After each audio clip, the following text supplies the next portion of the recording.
Hello base, আসসালামু আলাইকুম ওরহমতুল্লাহি ওবরাকাতু। কেমন আছেন সবাই? আশা রাখি সবাই ভালো আছেন, সুস্থ আছেন, নিরাপদে আছেন।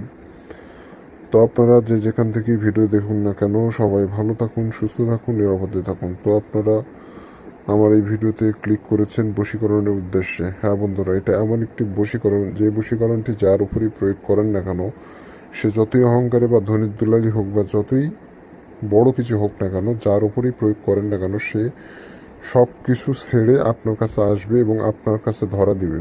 অর্থাৎ এই বশীকরণটি করলে আপনার কথা মতো উঠবে বসবে, আপনি যা বলবেন তাই শুনতে বাধ্য থাকিবে। খুবই মারাত্মক একটি বশীকরণের সাথে পরিচয় করে দেবো, শিখিয়ে দেবো কীভাবে কাজ করবেন, A to Z সব কিছু বুঝিয়ে দেবো।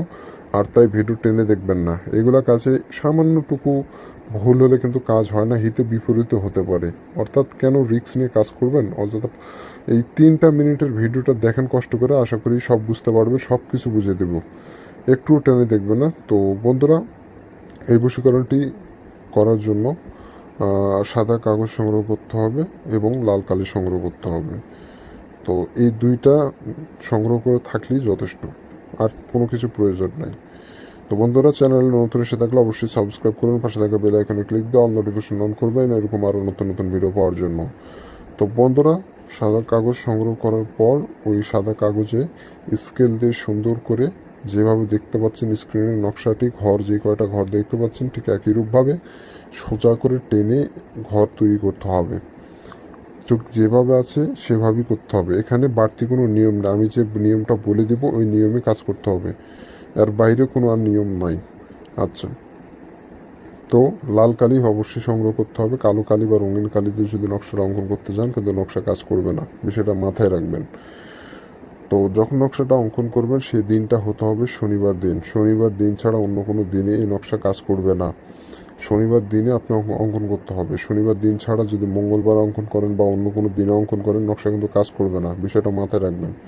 এই নকশার কাজ যদি করতে চান, শনিবার দিন নির্ধারিত করতে হবে এবং শনিবার দিনই নকশাটা অঙ্কন করতে হবে। তো নকশা অঙ্কন করার সময় কারোর সাথে কোনোভাবে কথা বলা যাবে না, কারোর সাথে কথা বললেই নকশা কাজ করবে না। এক ধ্যানে এক মনস্কে সম্পূর্ণ নকশা কমপ্লিট করতে হবে। তো নকশার নিচে দেখুন 1 নম্বর এবং 2 নম্বর নাম দেওয়া আছে। এই যে 1 নম্বর নাম, এটা হচ্ছে 2 নম্বর নাম। আচ্ছা, 1 নম্বর নামের জায়গায় মেয়ের নাম দিবেন, 2 নম্বর নামের জায়গায় তার পিতার নাম দিবেন। হ্যাঁ, সে যদি বিবাহিত হয়ে থাকে তাহলে পিতার নাম মোটি না দিলেও সমস্যা হবে না, ওখানে স্বামীর নাম দিতে পারবেন। তার স্বামী অথবা পিতা যে কোনো একজনের নাম দিতে পারলেই হবে। আর যদি বিয়ে না হয় তাহলে তো পিতার নাম আবশ্যক, ওটাই লাগবে। তো নকশাটা লিখতে বেশি সময় নেওয়া যাবে না, অল্প সময়ের মধ্যে কাজ করার চেষ্টা করবেন। তো নকশা সম্পূর্ণভাবে কমপ্লিট করবেন, 5 থেকে 10 মিনিটের মধ্যে কমপ্লিট করার চেষ্টা করবেন, আর বেশি সময় লাগাবেন না। নকশা লিখতে যত সময় বেশি লাগবে তত নকশার ক্ষমতা কমে যায়। তো বন্ধুরা,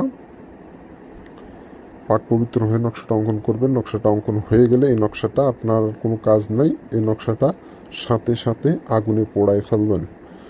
সাথে সাথে নকশাটা আগুনে পোড়ায় ফেলবেন, আপনার কাজ শেষ, আপনাকে আর কিছুই করা লাগবে না। 24 ঘন্টা অপেক্ষা করবেন, মেয়ে যেখানেই থাক না কেন পাগলের মতো ছুটে আপনার কাছে আসতে বাধ্য হবে। আপনি চাইলে মিলন সহবাস সব কিছু করতে পারবেন। তো স্ক্রিনে যে নকশা নম্বরটা দেখতে পাচ্ছেন, এটা আমার ইমো নম্বর, যে কোনো প্রয়োজনে ইমোতে যোগাযোগ করতে পারবেন, কল দিলে পাবেন না। তো ধন্যবাদ সবাইকে, ভালো থাকবেন সবাই।